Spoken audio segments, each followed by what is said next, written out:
Hello everyone, welcome to the PokerStars Arena and the Spring Championship of Online Poker 2022.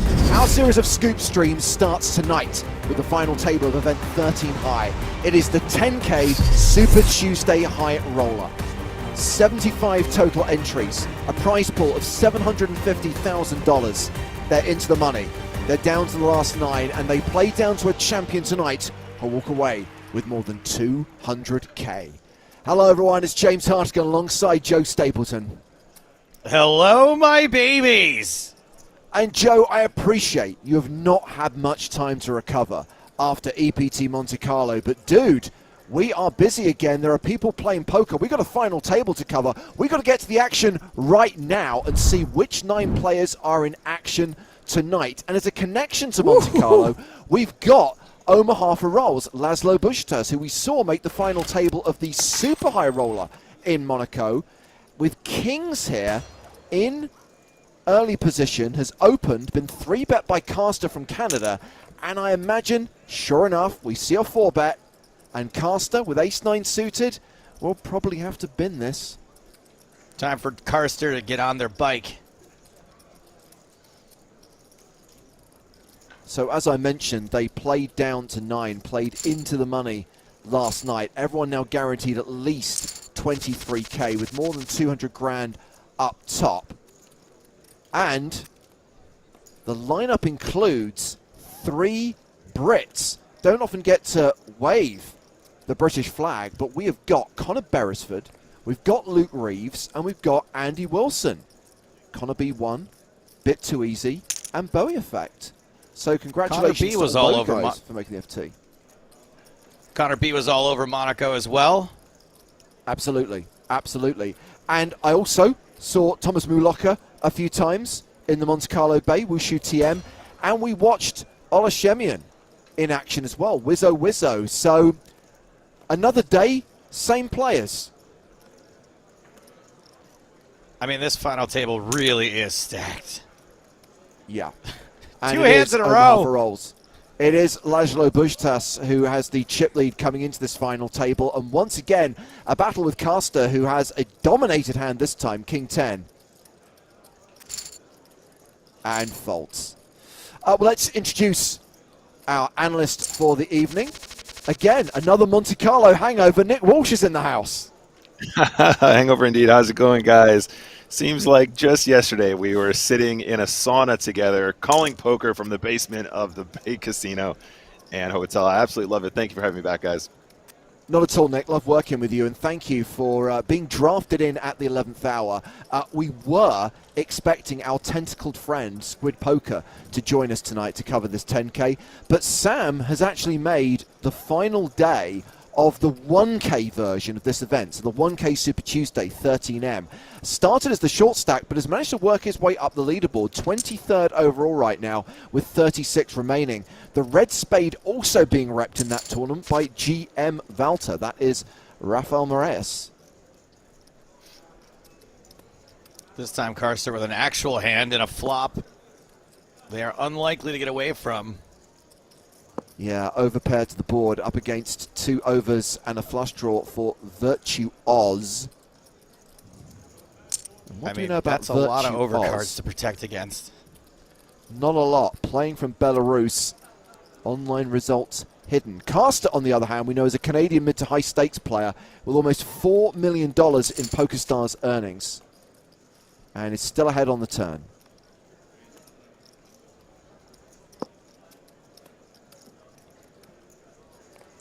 Yeah, pocket 10s. Going to feel pretty good about this turn. It does complete some weird gut shots, that the big blind might have, but it's still probably a card you want to go ahead and barrel again on, especially against the big blind range. Sometimes they'll pick up like a gut shot to go with a flush draw that they might have had as well. So there's plenty of opportunities to go ahead and pump it. I was going to guess maybe a size up here on the turn just to charge any diamonds, any overcards. You Any want to draws pump that maybe it up, you know now. you have to pump it up, you know you're going to pump it up, and now we are now pumping it up. Yeah, Joe, I think you had it right, diamond. buddy. It's just one of those, yeah. it's a very common line to sort of size down then size up turn, especially in situations like this where there's so much to punish on the turn. King of Diamonds not what he wants to see, obviously. I mean, luckily it's a pretty obviously bad card, both being a paint card and over. Yeah. Sorry, and a diamond. We're only, 3 or 4 hands into this final table. I'm already feeling sorry for Caster, who seems to have lost a decent chunk of their day 2 starting stack to a couple of pre-flop 3 bets and this hand here. Karster was a little out of line on the first hand, re-raising the ace-9 suited, so I don't feel super bad about that one. This one, though, we've all been here, right? You do everything you can to prevent the river, like the Nightmare River card from coming, and now you're in a spot, even though being in position is supposed to be better, this is like one of those spots where you're just like, damn it, like, Yeah. I mean, I think it is worth saying that at these stakes, people will have like ace of diamonds, like 5 of hearts, right? And then they'll turn the river into a bluff holding the nut blocker. It's a really good. Bluff. It's actually like the ace of diamonds in particular is good because, of course, a lot of the ace X combos that might have flush draws in the flop will contain an ace that have opened from this position. Looks like he's trying to goad him in with the old throwable trick. Virtuos just wrote in the chat, no bluff. Virtuos telling the truth and wins that pot uncontested. Bart on YouTube says, hey Joe, hey James, hey Nick, hey Bart. I was going to say, guys, I'm trying to get into the swing here of starting at the top of the hour. It's slightly discombobulated by these earlier starts. And this is a virtue of a lot of the marquee events, all of the key tournaments during Scoop starting at 5:30 UK time rather than 6:05. That means with the 30-minute delay, we're starting at 6 o'clock. We're starting half an hour earlier than we would normally. And it means we've got our first break in like 13 minutes. Oh. They didn't change the breaks just for us? No. They have this thing, right, where all the breaks are synchronized. It's an amazing, amazing achievement. Are you having a hard time adjusting back to online poker after a week of luxurious time to speak about what's happening and hands and reminiscing about the thing you just saw? Like, geez, it's high-speed poker again. What a turn card here. Wow. No, continue serving up is what I say. And yes, we have got that king on the turn. Omaha for rolls and Wizzo, both with top pair. Kicker deciding things right now in Laszlo Bushtas's favor, but Olashemian with the flush draw, and Andy Wilson has been done dirty by that king. Yeah, I think Andy, a.k.a. Bowie Effect here, is going to recognize that the king is a really bad turn, especially with the flat on the button here. And, of course, the big blind can have plenty of like exactly the kind of combos that we're looking at right here as well. So, yeah, pretty unfortunate, really. I wonder if Wizzo might. Yeah, that's really cool there. That's an amazing check in this situation. You can be so tempted to try and go for value in this spot, but Wizzo is thinking exactly what Bowie is thinking by the flat on the button, and he's still aware of the fact that he might be outkicked, and he doesn't want to face a raise on the river, and he certainly doesn't want to bet into a dominating king like we see here.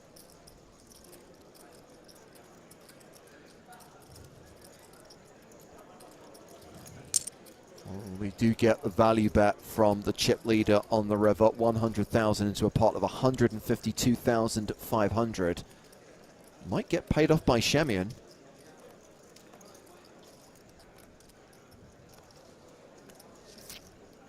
Although he may suspect, as you alluded to, Nick, that he's got kicker problems. Calls 100K, Queen's fold. Pot goes to Laszlo Bushtas, who extends his chip lead. 2.67 million. Virtuos the second biggest stack. Olashemian still playing more than $1 million. The shortest stack at this final table is Nole 20. That is Canadian player Guillaume Nole. $1.5 million in live earnings, $3.2 million in online earnings, and came third in the 2015 WCOOP main event for $1.2 million. There was a four-way deal at that final table. All in with deuces here. Why is this player so popular in Brazil? They were chanting his name over and over again at the final table. Yeah, I was going to say the deuces here is probably right on the cusp. Obviously, we have very serious ICM considerations, but as a shortest stack and with fewer than 10 bigs, he's going to want to go ahead and put that in. Now, if he was under the gun, He might, under the gun, one +1. If he was earlier in positions than that, he might consider letting the deuces go even then. But I think he's got to make some moves, and he gets that one through.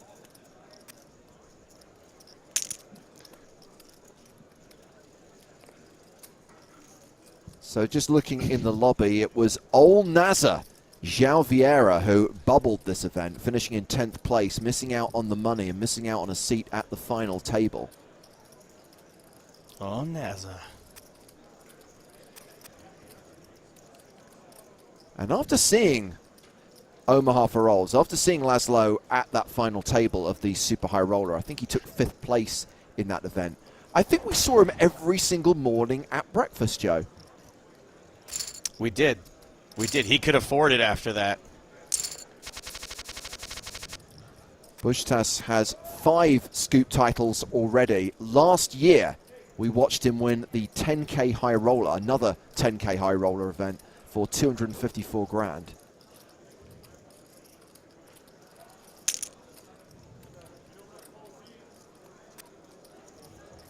Laszlo. Laszlo. By the way, guys, can I just say how much I enjoyed that new intro? That was very cool. And the arena being exposed in the summer sunrise or whatever. It's very beautiful. I enjoyed that. I think you find it springtime. Spring. Yeah, the idea is it's the spring championship of online poker. The sun was out. I know it's not. I'm just saying the sun was out above the. Okay, you know what? That's what you get. That's what you get for being kind to this channel, guys. Someone went to so much effort to replicate a sunrise in spring, and Nick immediately thinks, oh, the sun's out. It must be summer. I mean, we are currently in BST. That's what actually got me. That's what it was. Everyone knows it's the summer championships of online poker. Exactly. Things have changed. Yes, everyone asking about my calendar. That is the correct month.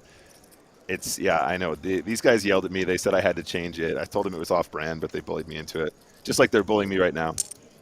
I want you to change it on camera sometime. Just be like, you know what? All right, fine. I was toying around with the idea of us like cutting to being live and then just have like the camera over here just right in front of the like full screen calendar shot and just throwing you guys way off. But you know, I don't know. I'll save that for when you're least expecting it, I guess. Save it for another day. Narcole asking, what is Ola's handle? Wizzo is Ola Shemian, a player with 17 million in live earnings, including a 41st place finish in the EPT Monte Carlo main event last week. Has 4 scoop titles to his name. But right now, this final table is all about the chip leader. And appreciate we're only 13 minutes in. But so sick. Omaha for rolls is just owning everyone right now. Yeah, I mean, he's taking that big stack and he's just working it. You know, it's one of those events where he's got such a commanding lead here. He can just go ahead and open a really wide range. But he's also had quite a few nice hands to play as well, you know, and that King 10 spot as well going really well for him. Jacks are going to be all in here, of course. No getting away from it. Not that many bigs at all, like 15 or 16 bigs here. And you don't feel too bad about it when the guy who's opened the last 5 pots has opened again and you have jacks. Yeah, it feels good. Okay. Uh-oh. I don't know how much action he's going to get here, though, guys. Right? King's obviously an open, but well, I was going to say, Nick, you look around the table, and unless Caster puts in one of his kind of questionable 3-bets, this just looks like it's going to get folded. Yeah, pretty much. I mean, even the big blind here, I think Omaha Farol is definitely capable of playing pretty much any 2 from this position. He's also got the stack to do it, so I wouldn't completely hate it defend from this particular spot, but Queen 4 off is really, really going to be a fold a lot of the time there. I wouldn't be surprised for him to put it in the bin too. That's okay. We got queens now. Yeah. Queens for the chip leader. And action on the short stack, Guillaume Nollet. Blinds went up recently to 10,000, 20,000. We are playing with 25-minute blind levels at this final table. It's a shove. Nollet all in, and this is getting called in at least one spot. We've got Thomas Mulocker with ace-5 suited. He folds.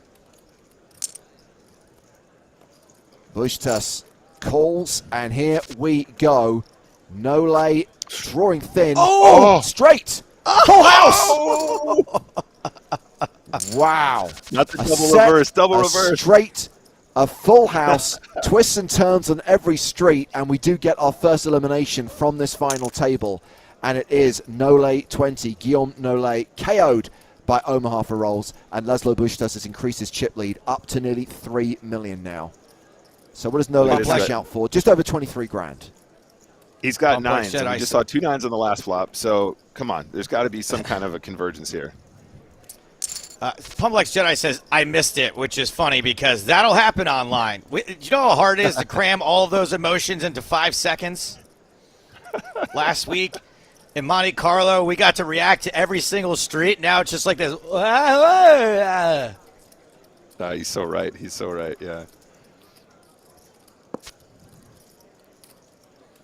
Okay, well, nines are still good, but how much do you hate 2 red nines on this board, Nick? Yeah, doesn't feel great. Or in this case, a blue and a red one. Ha-ha, 4-color deck. No, I think in this situation, you're really not loving that turn. And you have tons of showdown anyway, right? You know, it's not to say that your opponents always have a spade. It's just whether or not you want to turn your hand into a bluff. I think nines are too strong to turn into a bluff here, which is why we see oh, God, no. Nines still lose. But sure. Nines still lose on the river. And on a not even an opportunity to really bluff. Fantastic. Gross. Yeah. So Shemian wins that one. Blind still 10K, 20K for another 10 minutes or so. And pocket fives now for Omaha for rolls. Going to town.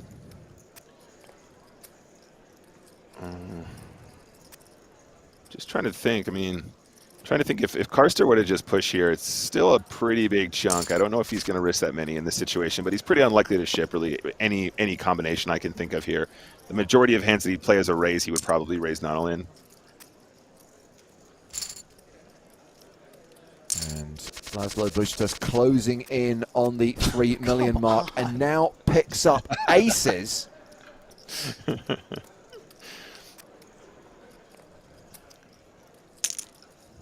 He is kind of running like he's playing Omaha, like getting aces and queens, like not that hard to do when you're getting 4 cards. This guy's just doing it in 2.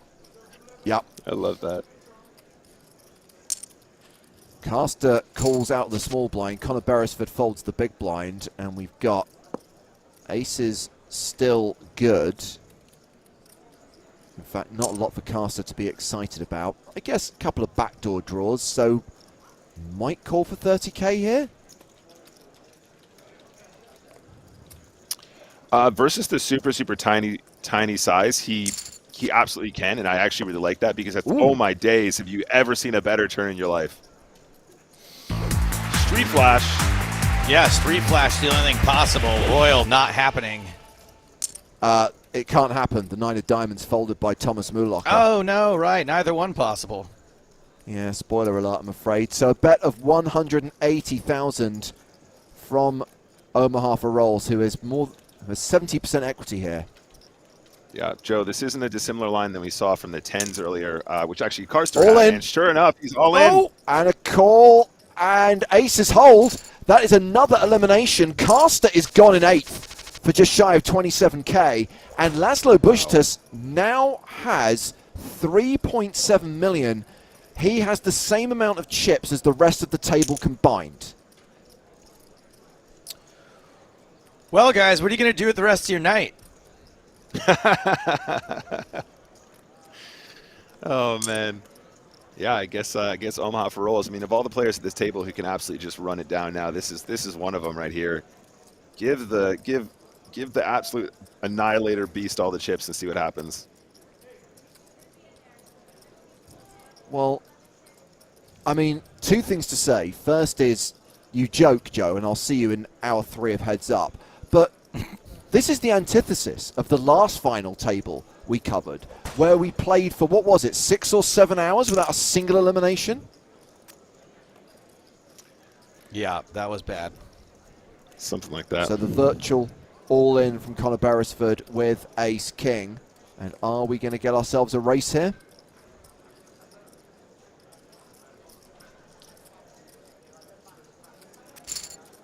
No. Nine's fold. Huh.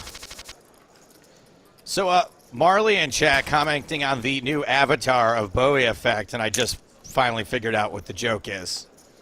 It should be a split screen of a frog and some Taco Bell on the other side. So we've got Olashemian opening here with kings, and Luke Reeves bit too easy with nines in the small blind. And Luke on the shortish side and decides to move all in. Well, this is getting called. Thomas Moonlocker can let go of the sixes. Yeah, maybe that nines fold was good. Just waiting for a spot and to ladder. Here we go. Domination situation and not looking good for Luke Reeves. He is eliminated. Bit too easy. Gone in 7th place for nearly $36,000. We are already down to 6 players. I guess he bit too easy. Oh, man. Down to 6. That was some serious ladders. How long have you been here, guys? It's been like 20 minutes, right? Yeah. Oh, yeah.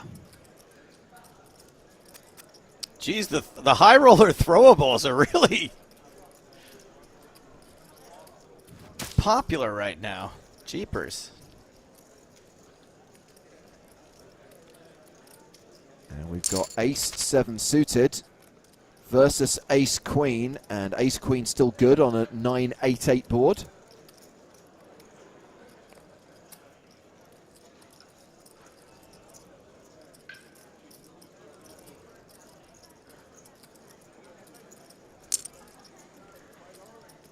Okay. 44K. Ace-7 leading here. Yeah, and I thought that was interesting too, James. I mean, if you lead here, do you actually have a second lead? That's kind of an interesting situation, especially as the King of Hearts is a slowdown card, right? Yeah.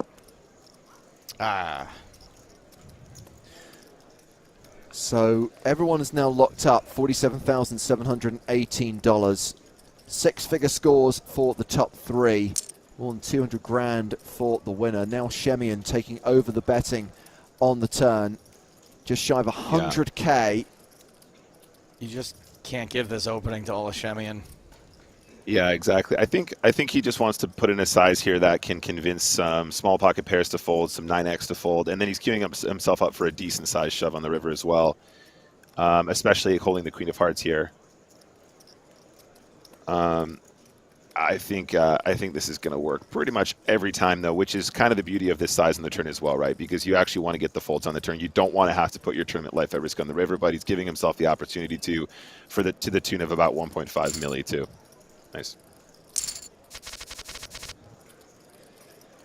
Blinds up in 4 minutes' time. The break approaching as well.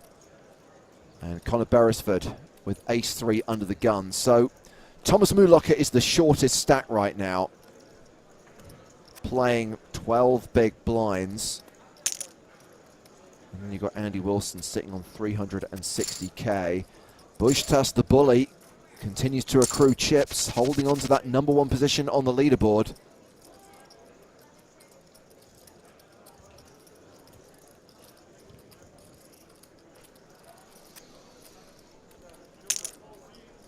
And opens again with King-6 of spades. It is Connor Beresford with a hand, though. Ace-Queen of diamonds in the big blind.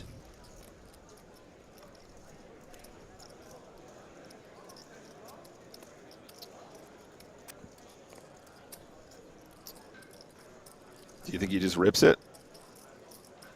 No messing around. Ace, Queen of diamonds, just getting it in. I mean, how mindful should he be about Andy Wilson and Thomas Moonlocker's stacks, though?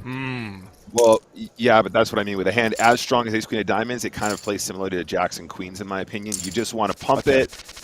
You're going to have the best hand so often in that situation, and then you basically avoid getting outplayed post flop or losing any chips post, and then you let leave the others to bleed out. You put them back in the bleed position when they have to. Right, because it comes Jack high or something, and then Omaha just puts you all in, and you just have to like fold whatever your 3-bet was, right? Right, like a lot of the spots where we want to like try and 3-bet those hands to get additional value, try and get calls from weaker hands and play it out. Like a lot of that value goes away when you get to the stage because survival is so much more powerful in terms of your like dollar ROI than you know, trying to take it to the streets. So I think ace queen of diamonds starts to become so high up in your range, you just play it as though it's like a big pocket pair, basically, other than kings and aces maybe. So interesting, Olashemian just flatted with ace queen on the button and has flop best. Still a domination situation. Second pair, top kicker. And it goes check, check.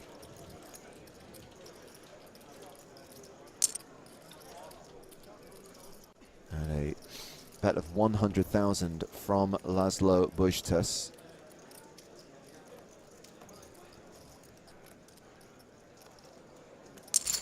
And again, this calls. Oh, and the 9 the on the river.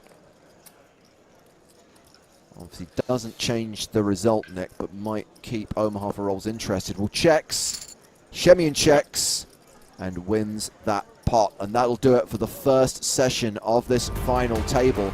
So Omaha for rolls has increased his chip lead, and we have lost a few players. As the players take a break, we're going to let Nick take 5 because it's time to get an overview of the Spring Championship of Online Poker. This may be our first day of streaming, but it's already day 4 of the series, so we need to know the story so far. We need to run through the key headlines.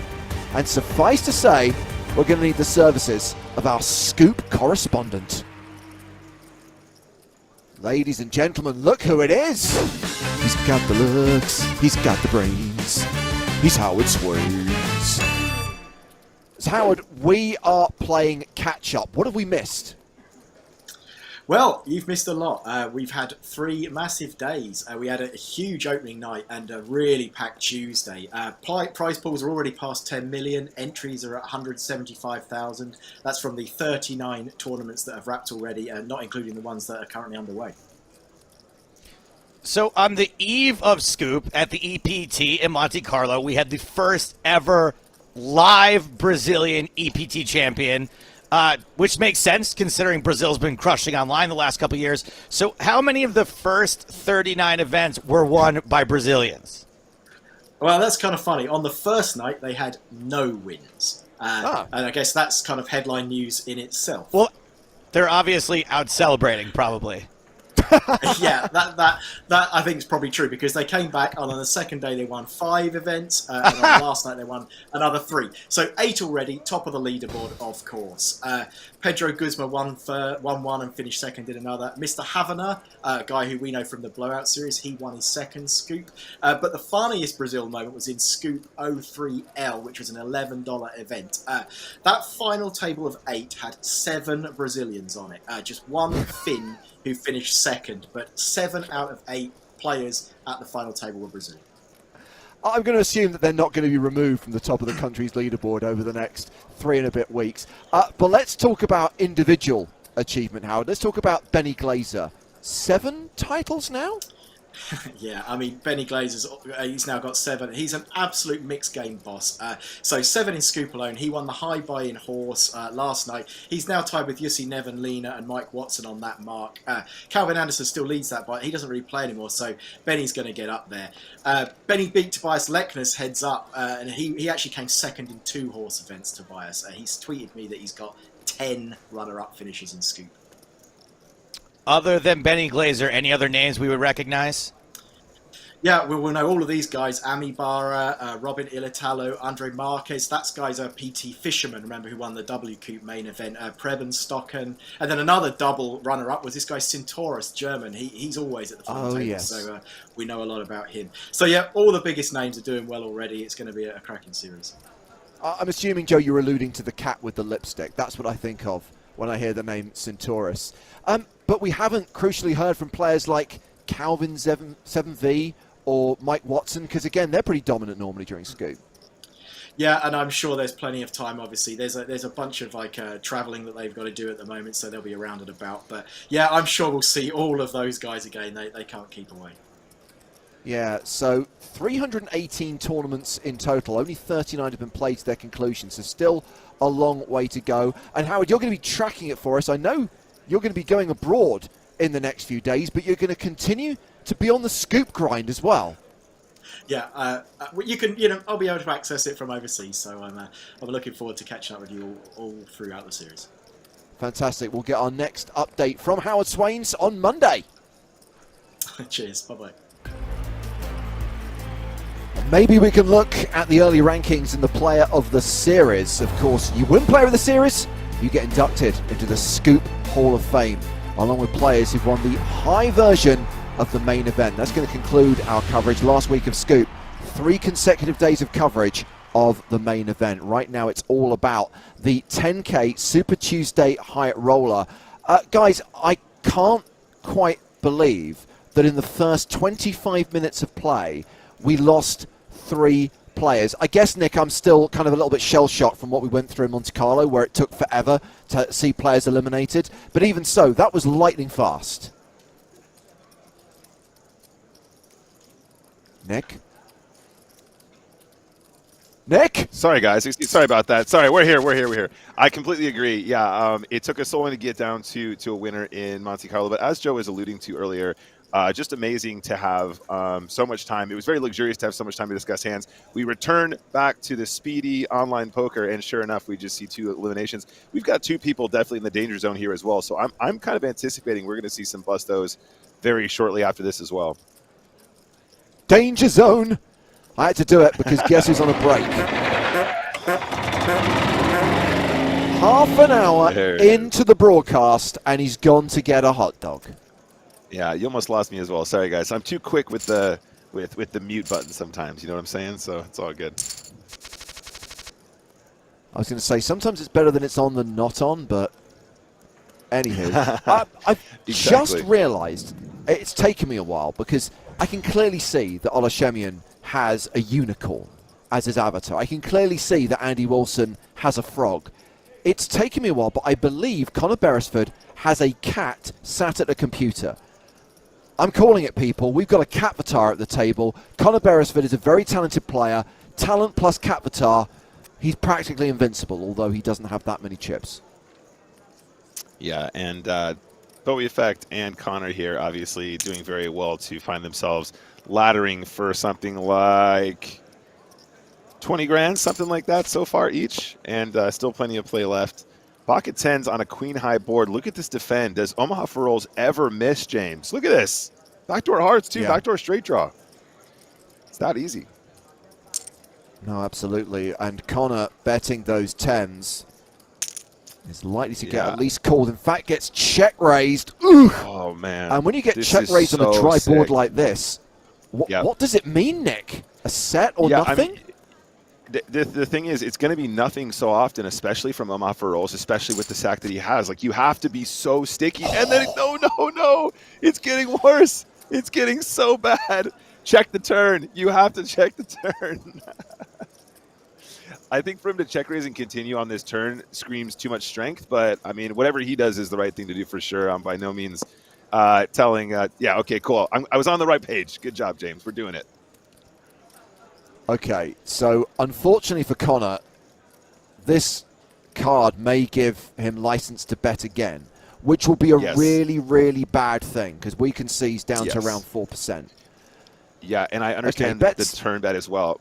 Sorry, James, because a lot of the check raise on the flop will be like gut shots and stuff like that you still want to protect from. Sometimes, you know, a hand like, you know, deuce 7 suited, something as wide as that, maybe a hand like 4-7 suited, something like that. Nick, it's the double check raise. It's the rare double check raise. Gets him on the flop and the turn. Yeah, this is unbelievably savage. It's so hard to fold this hand against this player. It is just ludicrous. Oh, no, James. Oh, look at the SPR. Look at the SPR. Yeah. 600K in the middle. Connor Beresford's got 234K behind.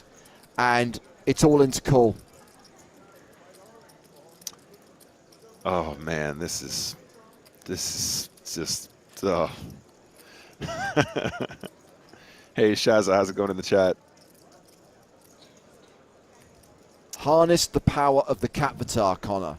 Find the fold. Yeah, this Live to die another day. Yeah, 1, 2, 3, 4. He only has to have the best hand like 1 in 5 times, like 20%. And on this board, it's so hard not to find a call. Oh, dear, oh, dear, oh, dear.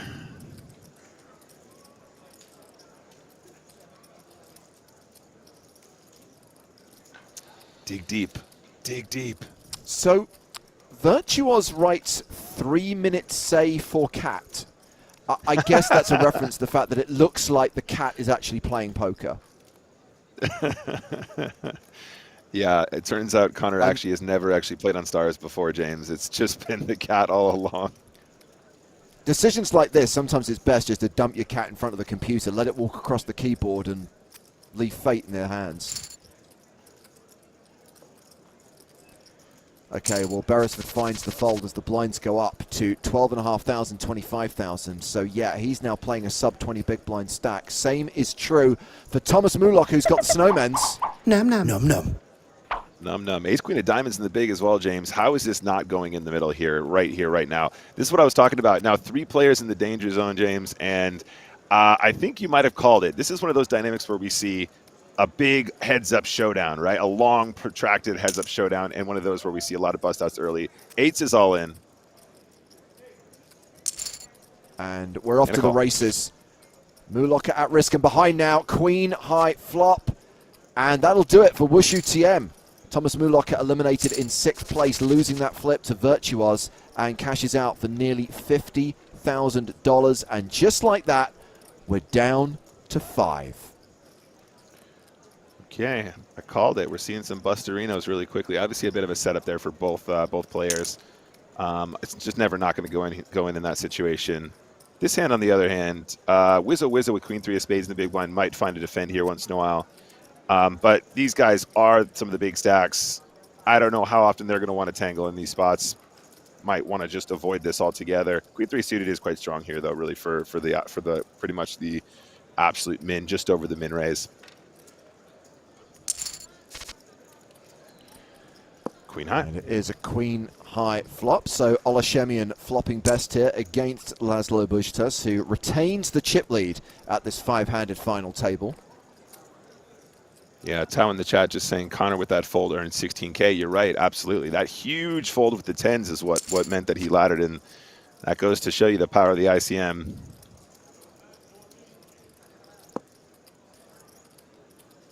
It's a nice turn for Queen 3 of spades, James. Yes, very, very nice. And it holds.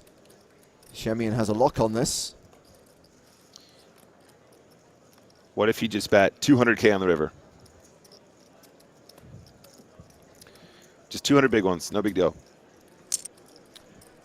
Okay, 54,000 instead. 200? Yeah, I mean, I think the SPR is... Oh, sorry, James. Not one today, Omaha. Don't cry, enjoy to the heads up. Make of that what you will. Yeah, whatever that means. So in this situation, I think the SPR is such where, like, it's not a spot where you're too afraid of getting check raised. If you go small and get raised, you can probably still call there. If it was for a more sizable chunk of his stack, probably want to just either bet confidently or check call the river and try and bluff catch anyway. But goes for the 54K on the river. Ace Jack of Diamonds, no bluff, all in. I think like we found the catchphrase of this final table. Yeah, he's leading the pack there. He started something. He started the inside joke on this final table of Scoop 2022. So Virtuos was the first to say it, and a couple of other players have now adopted this, but he was right. It wasn't a bluff. 8-4 on the other hand. I think Bowie's got to ship this one, guys. I don't know. It's so tough. He's got just over 10 bigs. I can't see how, as one of the shorties, he can't take this spot. Forrest is just way too strong here. If he was a mid-stack, probably could avoid it or maybe just call some of the time, but that makes a lot of sense to me. Yeah. Well, I know we've got the man himself in the chat on Twitch, Bowie Effect, watching the stream, as I imagine most of these guys are. I think we have Benny Glazer in the chat as well earlier on. Congratulations, Benny, on your 7th Scoop title, an early win. I have to say, that stat that Howard reeled out, the fact that Benny has won a Scoop title every year since 2018, so that's 18, 19, 20, 20, that's 5 years in a row. That's impressive. Very impressive. Yeah, congrats. Congrats. Amazing showing as usual. Yeah, shout out to Andy Wilson as well, my man. Speaking of Andy Wilson, Pocket Queens. This could be another ship, James. This could be another ship. Again, that final table dynamic is, yep, as expected, James. This is not dissimilar from the ace-queen of diamonds we saw earlier. This is a hand you want to get value from, so you would probably 3-bet this not all in a lot. However, he is very shallow, and obviously there is the ICM implications as well, so it's just a rip instead.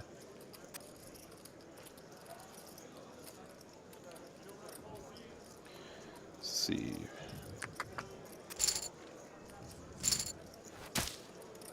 Yep.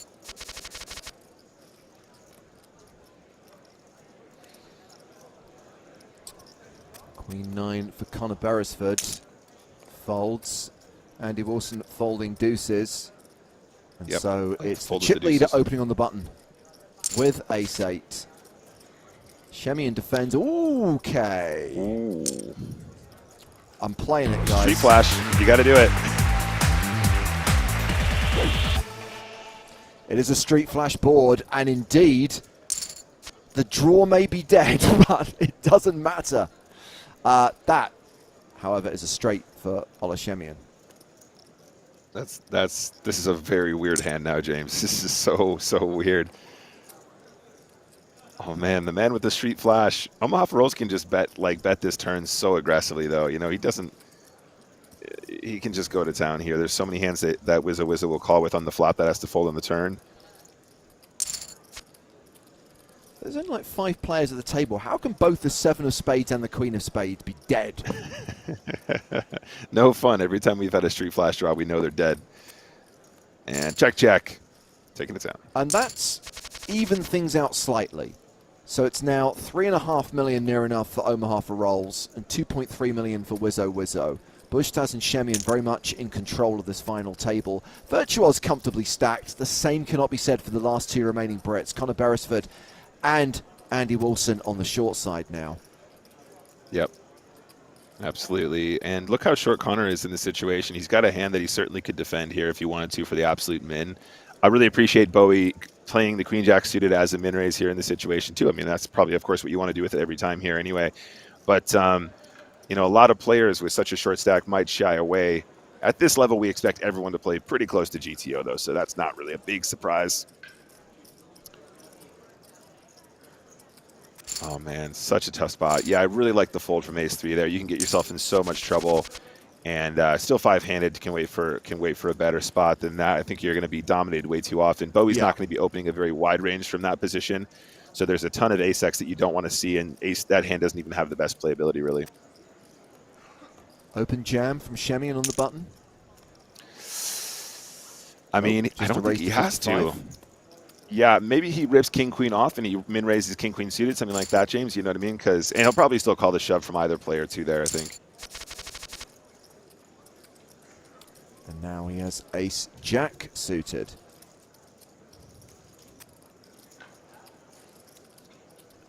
Same again, 55.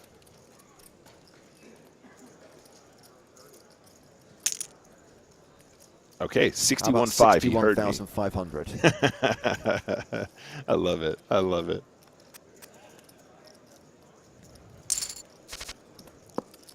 And Laszlo defends with 10-6. All clubs on the flop. Ace high still the best hand. Yeah, I think just a small bet on the flop is cool. Decides to check back too. I think he's got enough showdown to check flop too.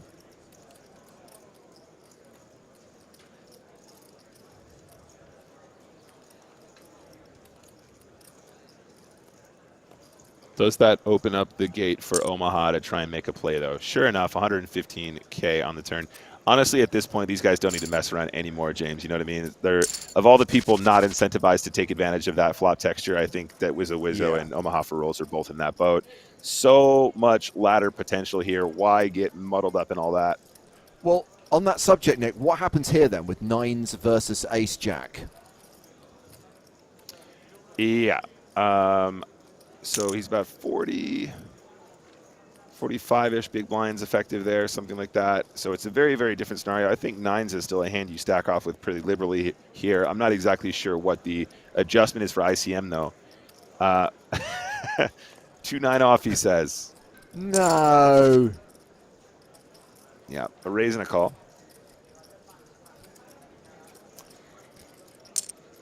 Pocket 9 certainly could get some value here, so he goes really nice and small. Very, very small here. This is small enough where he might float with ace-jack, James. You know, this was, you called it earlier with the queen-jack of diamonds, when you've got the backdoor clubs. And here we go again, another flush draw on the turn for ace-jack clubs. I mean, basically, if you have any backdoor flush draw, you should be calling against that size, right? Especially because you have the opportunity to bluff from position like we saw before.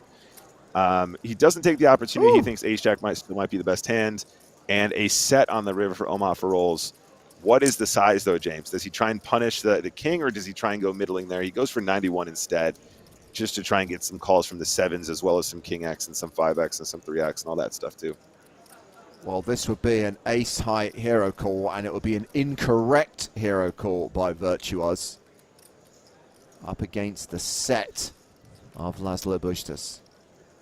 Yeah, I'm not sure if this size is screaming bluff to me, you know what I mean, on the river. It kind of feels like he's trying to induce, or he's just trying to get, you know, thin value a lot of the time. This isn't really a line that I see a lot of players playing as a bluff, the bet, check, bet, you know, from out of position.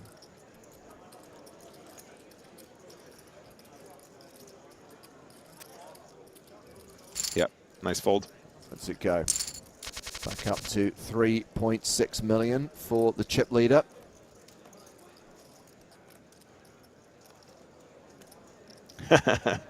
Nine deuce off gets the clear fold, exactly. Yeah, Virtuos playing 9 deuce off perfectly there. The mind games at a final table of an event of this size, a 10K event, and this guy is trying to speech play him and doing the throwables. I love it.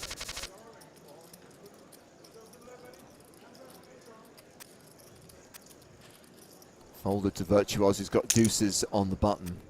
Raises to 50K, kind of Beresford with 8-7 offsuit. Getting super he's short done now. So well. He's done so well to ladder to the stage, James. You know what I mean? Like, even though he's sitting here not very happy with like only a few bigs. Now, interesting that he defends 8-7 off here rather than defending the ace X earlier against Bowie's open, but he's going to do so much better against the button open with 8-7 off than he will against the under the gun open with the ace X. So it makes a lot of sense that he would defend from this position with what is technically a weaker hand. It just has much better playability. And he's going to put Virtuos, we can see, still has the best hand and the best draw. Cat is sad, says Connor Beresford as he folds. Aww. Oh. That's really distressing. I don't want the cat to be sad. Cats aren't sad creatures. They're smug Connor, creatures. They're not sad creatures. Connor, I hope you're feeding that cat like caviar and tuna direct from Japan, because that cat's been winning you a ton of money. Now is the time, Connor. Do it. There it is. And it is a domination situation. Oh, the rotation. The 8 on the flop. And GL, says Connor, to the rest of the table as he is KO'd in 5th place. The Capitan not working today. Connor Beresford cashing for $63,709, taking us down to the final 4. More than 50% of the final table gone now. And Andy Wilson becomes the shortest stack with 433K. Andy, the happiest short stack of all time. 85K locked up now. Done very, very well to get to this stage. But there you go. GG's, Connor. I'll see you soon, buddy. I have to say, Jess, you nailed it. Cat not prominent enough in Avatar. Lessons to be learned. You have to indicate more strongly to the algorithm at PokerStars that it is, in fact, a cat. The algorithm isn't, a perfect thing yet, so. And also, if we take Krakukra as an example, the fatter the cat, the greater the run good.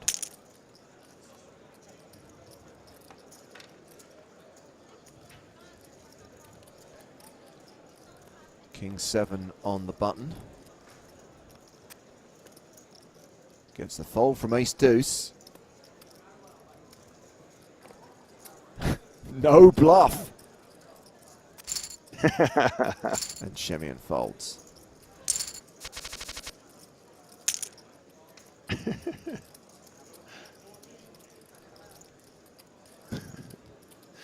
Oh, this is good interaction though, James. This is nice. It's nice to see. The pros keeping it light. I mean, look, it's a cliche, Nick, and I know we say it all the time, but it's a game, and it's a game that's meant to be enjoyed, even if you are playing for absurd amounts of money.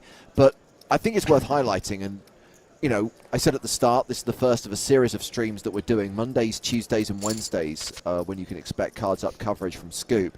But, of course, we've got many of the stream team broadcasting their own action, and, of course, it's a series that everyone can take part in. We're covering the 10K high roller. Next week, I think we're going to be covering the super high roller. But that doesn't mean there aren't events that everyone can play, and that's what I love about Scoop. It is for everyone. It has the tiered buy-ins. It has the high, medium, and low. And I think we've got events this year starting from as little as $2.20. So whatever your bankroll, you can be a part of this. You can play for a championship title. You can play for a trophy. Yes, the events have big guarantees. Yes, the prize money means something. But also, winning a Scoop means something. It's a series that's been around since 2009. And I think, ace-6 all in against 10s. 6 on the flop. But it's not enough. And that will do it for Bowie effect. Just like that, we've lost another player. And Andy Wilson is gone in 4th place. That's worth 85K. Everyone's now locked up a 6-figure score, Nick, and Omaha for Rolls has extended his chip lead. Yeah. I was listening to your inspired speech there, James. I couldn't agree more. I really think it is important that everyone recognize that, you know, we do offer some really, really amazing levels of play. And, you know, I actually have thought about this a lot since Monte Carlo as well, because there was a guy in the chat during Monte Carlo going, "Oh, imagine, you know, calling yourself a champion if you won like the low scoop. You know, you're like stealing something from the guy who won the major buy or the bigger buy of that." And I just thought, you know, this is so stupid, honestly. Like, you don't, just because you're playing for lower stakes shouldn't take anything away from your scoop title, especially given the fact that there's probably going to be like 20x the number of runners in the small field one compared to the higher buy-ins too. And I kind of came up with the analogy. You know, you wouldn't take your son to Little League baseball and then not call him a champion after he wins because he didn't win, you know, the World Series or something. You know what I mean? It was such a stupid comment. And stake shaming is not a thing here. Insta ban for stake shaming. Wizzo push him. Bum, bum, bum. Okay, Virtuoz, you're losing me now, buddy. I'm not quite sure where this is going. Oh, mate. Heads up for you, champ. Well, Shemi in ahead here with King High. This is getting very surreal. Facing a bet of 92,000 and folds. Nick, I think we need a perfect ratio of players to commentators. Let's bring in, as advertised, Sam Grafton, Squid Poker himself, with us on stream. Sam, I'm guessing it didn't work out in the 1K. No, unfortunately not. 35th. Bust the GM Volta, though, so that was nice. Handing across the chips to a fellow Stars Pro. Called my all in with ace queen. I had king queen and bust, but yeah, nice little run to begin things. Yeah, I was going to say passing the baton to a fellow Brazilian, but of course you're back under the UK flag now. You're back in the back in Blighty. Yeah, very much a Brit. Very much a Brit. So just in time to see the Omaha for Rolls show. I mean, this is absolutely absurd. And I think what happened is that during Monte Carlo, when things got a little bit kind of, shall we say, stayed, Joe started cranking it big time. He was trying to get the cooler machine going, and I think he cranked it so much that we're still feeling the impact of that now.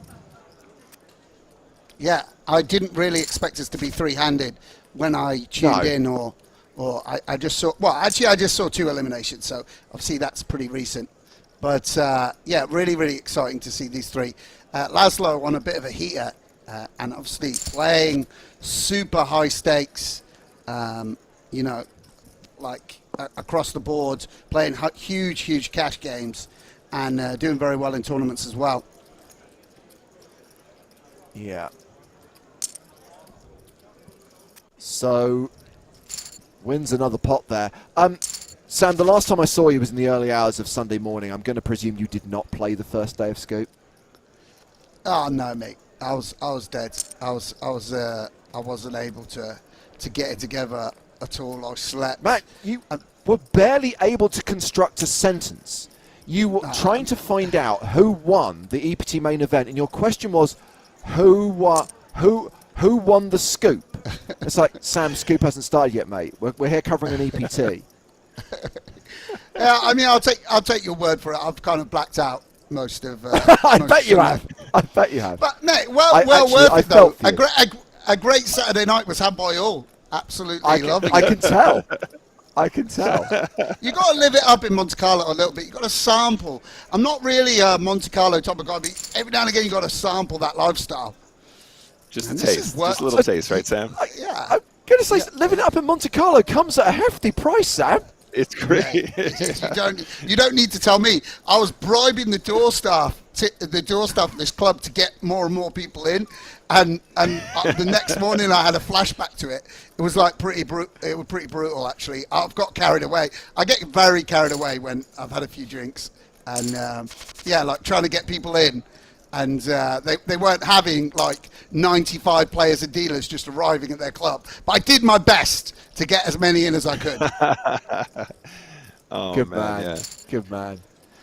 James We is highlighted something the fact that obviously Laszlo was at the final table of the Super High Roller that we covered, and won a 10K High Roller event last year on Scoop, and does seem to be someone we frequently see at these high stakes tournament final tables. Yeah, he's an amazing character. He wields the big stack almost like no one else. He's certainly a player I've never even seen him with six big blinds or 8 big blinds, or I don't know what happens to him when he's eliminated. It's normally in a 140 big blind pot. I think maybe we'll just rejam the 4s here, on Virtuos, and just having none of it. And he's just got an amazing demeanor as well. He's just got a lot of flair to him, the kid. I've highlighted before. I haven't seen his Instagram in a while, but I'm sure it's an absolute delight. And rocks the Balenciaga. He is someone that does more than sample the Monte Carlo lifestyle. He lives the Monte Carlo lifestyle, I'm pretty sure. No bluff is the catchphrase of the table, by the way, Sam. And I would also say he is a handsome young man as well. Yeah, he's having a great time of it. Obviously, one of the amazing things as well, being someone that only plays 2-card poker and knows how difficult it is to become a top level, to compete at the top level of no limit hold'em tournaments. Such a popular format. So many people want to play this type of poker. It's very, very difficult. But to do it while also being an incredible force in Omaha, I'm not really qualified to talk about where he is. Wizzo outdrawing the King 10 here, but I'm not really qualified to talk about where he is in sort of the pantheon of Omaha players. But he plays incredibly high stakes all the time. This Omaha for Rolls, is a very, very appropriate nickname because he does play really, really high stakes Omaha cash game, and is by all accounts very, very successful in that format. So, just a remarkable fellow all round. Well, Shemian, 93% favourite on the turn. Should highlight, by the way, that Virtuos has dropped down below the 20 big blind mark, and I think the blinds are going up after this hand.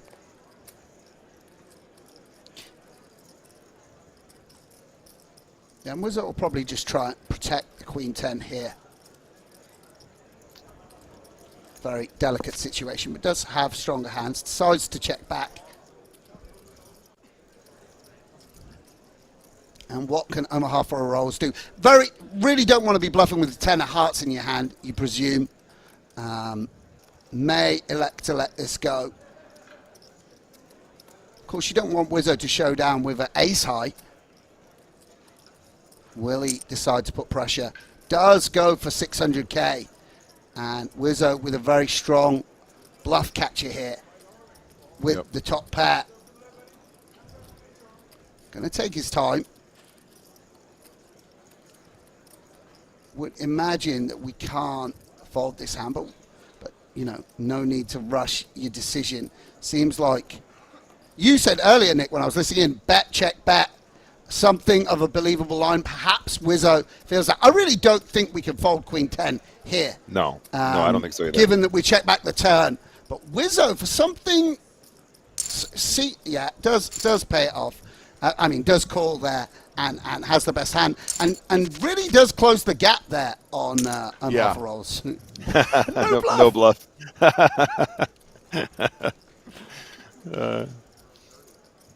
And Virtua's three-handed, not very much pressure in terms of the ICM here. Can play a lot closer to chips when you're three-handed, and for that reason, we'll just put in the king-queen. Seems like a smart play to me. Yeah, so blinds currently 15,000, 30,000. Do we know who Virtuos is in real life, James? We don't. All we know about this player is that they are based in Belarus. We can't even find any online results because they are hidden. Wow.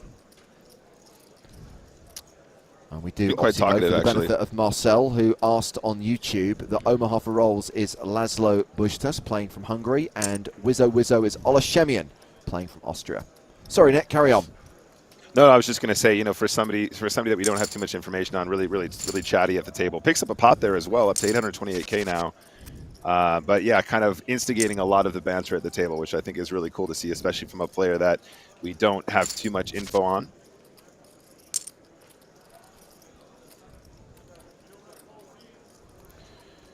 By the way, James, talking about tasting a little bit of Monte Carlo, a friend of mine sent me a screenshot of the menu from Jimmy's, which is that club next to the bay or in the bay or whatever it is. And 6-liter bottle of Dom was going for 100,000 euros. I mean, make sure if you ever go there, you get your photo taken with the diamond-encrusted skull in the lobby. I mean, sure, a picture, but 100K euros for a 6-liter bottle. I think my friend's comment was, even if I was worth 100 million euros, I still wouldn't pay for this. And I'm like, yeah, I suppose that probably makes sense.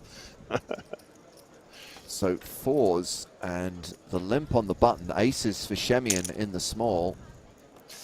Yeah, as Sam was saying, he's got to play pretty close to chips, and I think this is going to be a shove a lot of the time. What do you think, Sam? Yeah, I mean, this ISO should be quite strong from Wizzo. Just with Omaha for rolls, attack behind. Yes. He's got four of a kind, Sam. He's got all four aces. Yeah, oh, excuse me, Sam. Sorry, I thought he was in the big blind. Excuse me. Sorry, I thought aces was opening from the button. That's why I was saying the shove. But quad aces. It's always a bit shocking when you flop like the world. It's always a bit unclear how you should go. I know, when this happens to me live, I feel like I give off a huge tell. I'm always like, I've got all, and just probing again. So small as well. Yeah, trying to look weak. And Virtuous probably feels like the 4 is clean, and for that reason calls again.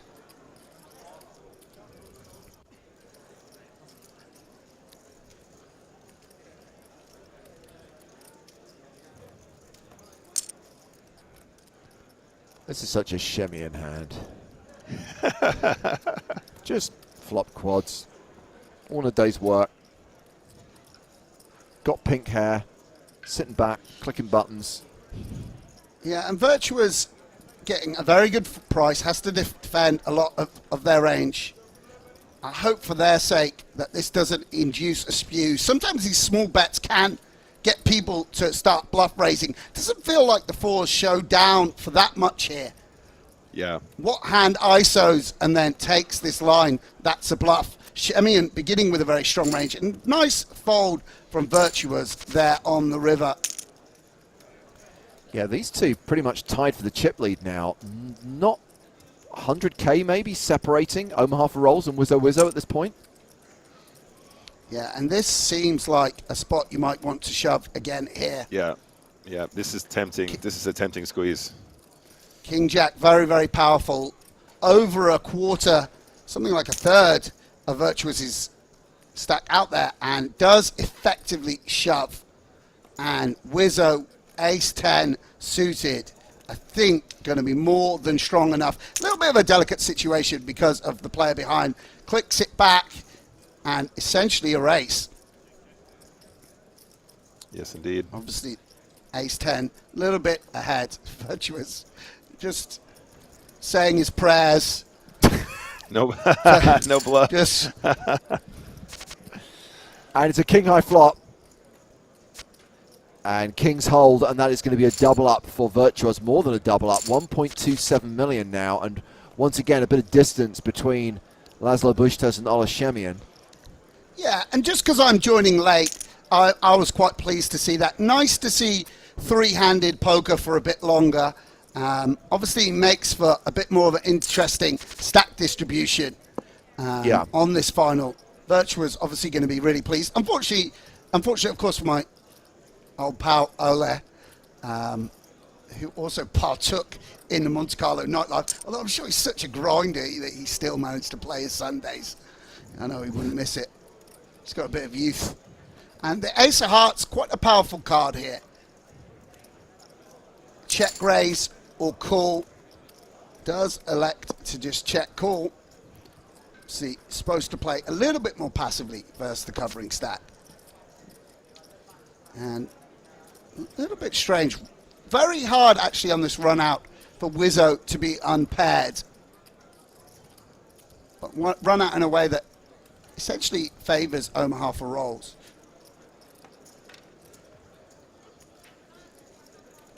What hands does this holding card match with? Goes for the 10% blocking bet and gets a fold. Omaha for rolls, a real believer. And a little bit of a mistake there, in my opinion, from Laszlo. Wizzo showing what he's capable of. Very, very subtle sizing, working in a bluff, and getting a very strong hand to fold. I don't think he's even really targeting a jack or expecting a jack to fold there. Well, we've got a pair of sevens versus a pair of eights here. I'm right in saying that was 10% pot on the river, right? I think it was full. I think it was full pot, Sam. I think it was 370K. Oh, it was 370K. That's why I've got it wrong. Okay. Okay, went for the big sizing, matching up with the straight. That makes more sense. That makes more sense. Still a little bit surprised we got the snap fold from a hand that does interact with that straight. Yeah. But I agree. Makes a lot more sense. Makes a lot more sense. Okay. I thought that can't be right. Yeah, I'm if just it was the warming up, Nick. 10% bluff. That's okay. No, it's all good, buddy. No, I wasn't telling you off. It was I made plenty of mistakes in Monte Carlo as well. Don't worry. Yeah, and also with the check call, she gets a value back from worse. Virtuos has now given back most of the chips that they got in that double up. Yeah, the fours hand a little bit unfortunate. Obviously, it is nice to play hands that bit more subtly, limp calling, but you can end up dwindling down, calling, I wouldn't say aimlessly, but that was just never an exciting situation to be in, right? Somewhat set mining. It's very hard to navigate when with the weaker range, sort of capped and maybe even tiny bit face up sort of range against a good player like Ole. There certainly are downsides to that approach. Obviously, might be being a bit results oriented. Obviously, Wizzo did flop quads, but yeah, not a great couple of orbits. And nice for Wizzo to close the gap on Laszlo. I don't know whether Laszlo's a great respecter of ICM, but certainly the closer they get, the more cooperatively Omaha for rolls is supposed to play. As I say, that might well be my approach a bit more than Laszlo's. We shall see. Sam, I'm sure you're over it and you've moved on, but I'm just going to give you a quick update from the medium version of Event 13, the 1K Super Tuesday. 23 players remaining now. GM Volta, second in chips. I'm sure he'll use those chips wisely.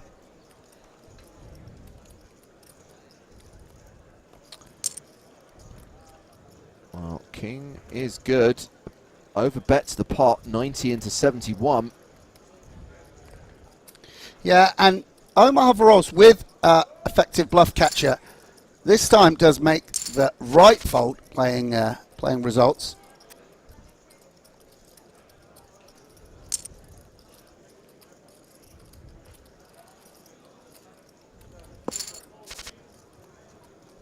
Oh, just flop better, dude.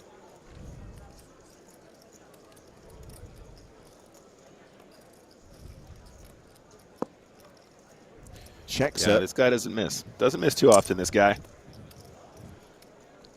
Yeah, and Virtuous sort of going for a very thin protection bet with the king high. I assume that was the approach. Yeah. Do you prefer a check back in that situation, Sam, with the king high? I mean, you've just got to be careful, right? You've got to be really careful with the kick. Maybe with the 5, it's a bit too thin. And certainly, certainly if your opponents begin to suspect that this is how you're approaching things, you're just going to get check raised very, very aggressively. Sure. Also, that board, which is better for Laszlo, and as the covering stack, when he checks, are you getting check called by worse? Is he check folding enough? If he has 5-6 himself, is he going to just stab? Right. Not quite sure how it works. I personally wouldn't be betting the king 5 there. Yeah. And Virtuous with a 10, Laszlo with a 10, Ole with a jack. Virtuous obviously beats every 10 in this situation essentially, and the backup of the straight and flush draw goes for some value and protection.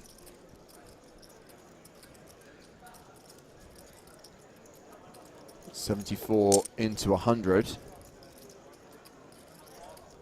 Shemian calls.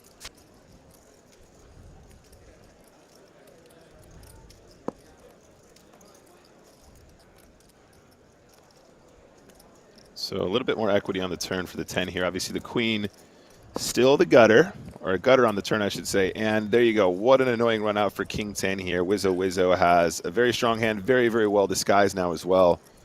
Tripperinos and a very strong 10 for Virtuos here. It's going to be really hard to get away from this, excuse me. Yeah, I'd love to see a shove from Wizzo here. He goes I was going to say the same thing. Yeah. For third. It's a little bit unorthodox. A little bit surprised at that. Yeah, Sam, So I was going again, to say, we're in a I kind of expect the... Sorry, James. I was going to say just the full pot or maybe an overbet shove or something like that was kind of what I was expecting too. Yeah, we've now got that situation again where there's little separating Omaha for rolls and Wizzo, and Virtuos finds themselves low again. Shortish stack at this three-handed final table. Yeah, Virtuous considering a raise here. Decides to float. Actually turns now a double gutter and a flush draw. And Omaha for rolls continues to put pressure on. He has a redundant flush draw and a gut shot as well. So both players unpaired, but with a lot going on. Of course, Queen High is actually the best hand here as well, funnily enough. And just run out in a very strange manner.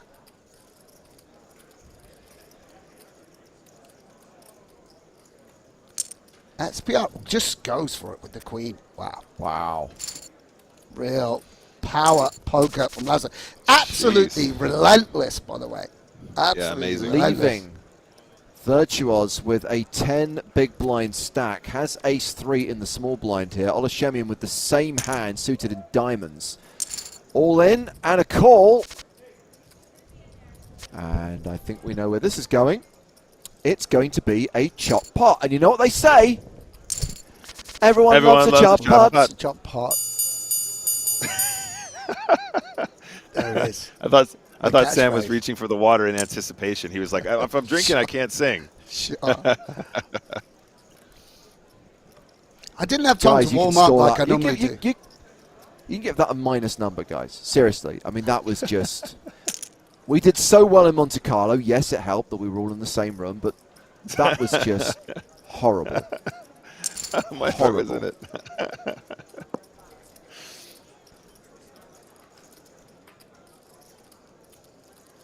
Yeah, and Laszlo isolating the very ropey 7-3 off. But I love it. It's an amazing situation. Well, look at this. Turns a pair. Seems absolutely illegal to outdraw the beautiful ace-queen suited. But this is just the power of position, having the big stack, the aggressive instincts, Yeah, I think once you pick up showdown, you just check turn, and then, you know, just get to showdown against ace high a bunch.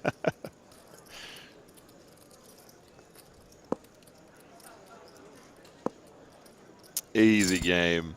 7 tray off. Let's go. Back up over 4 million. And finds himself small versus big. Easiest push of all time. Against a sub 10 big blind stack. Hashtag Jack no 7 offsuit. Folds. Oh, here's an opportunity. Yeah, much needed for Virtuos. With just over 8 big blinds to pick up a real premium.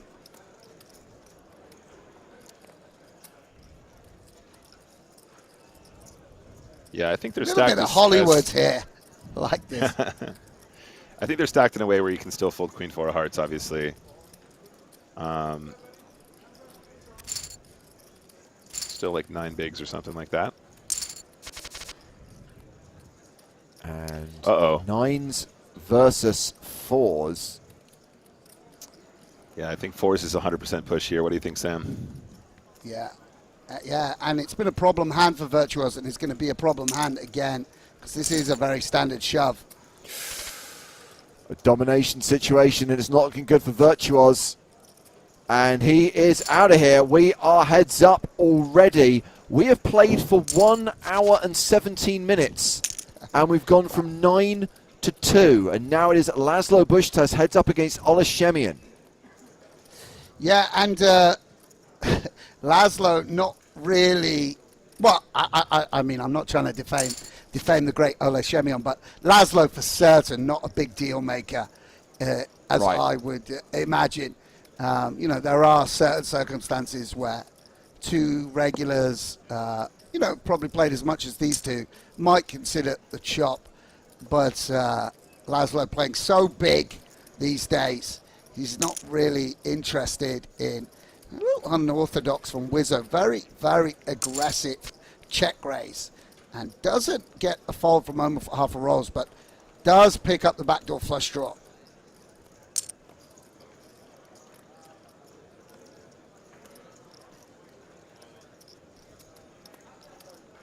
I wonder if Laszlo could... Shemian.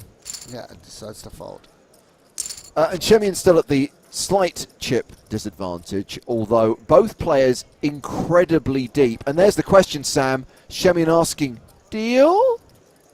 Yeah, I don't want to have spoken too soon. Obviously, I don't know how these guys know each other or their exact approaches or anything. It's just my impression of Laszlo. But, yeah, I'm perfectly prepared to be wrong. Maybe it's just... Surely he's not going to give Ole the radio silence. Absolutely shocking if he is. Come on, don't pie off my man Shemian live on the PokerStars broadcast. Surely. Oh, mate, that would be brilliant. Just absolute radio silence. Nothing. Wow. Nothing. Man, that's cold. That's cold.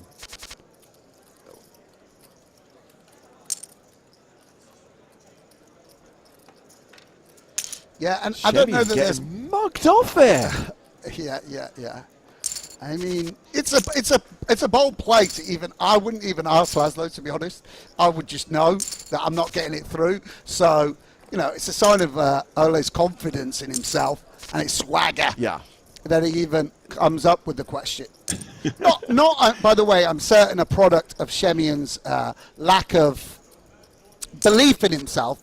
Just the very nature of like playing such a big heads up, so deep stacked, and you know both being formidable players. That's the reason Ole's posed the question. I'm not even certain that he I don't know what he thinks of his own heads up game or thinks of Laszlo's heads up game. It's not a lack of confidence, I don't think, but just a kind of. And look at this, very nice value bet from Laszlo with the bottom pair, really identifying the type of holding that Wizzo's going to have there, eking out some value. But, yeah, as I say, Laszlo just on a kind of... Again, I can't even really imagine how big he's playing these days and how the kind of swings he's having. I think actually, Andreas Nemeth, Pro Beers, actually always says that he's been relegated from being the king, and that Laszlo's the new king of Budapest. I think they're good friends, and even they got heads up recently in a tournament, and Laszlo wouldn't even chop with Andreas, who's like one of his very, very best friends, still wanted to play it out. And so, yeah, I don't think he'd be wanting to chop with Wizzo. Very, very strong hit, the Jack-9.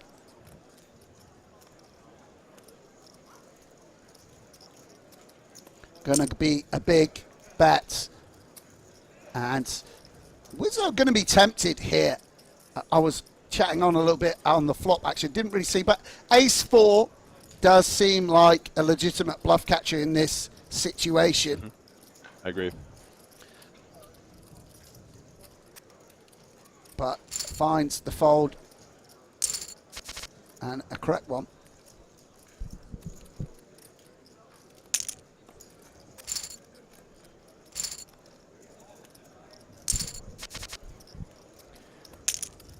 So I'm guessing we're going to assume that Laszlo is multi-tabling and maybe didn't see the message, right? I mean, he's not just going to blank Olashemian. I mean, sure, presumably he's paying at least some more attention to this one. The one he's heads up for scoop title of 50k more. Yeah.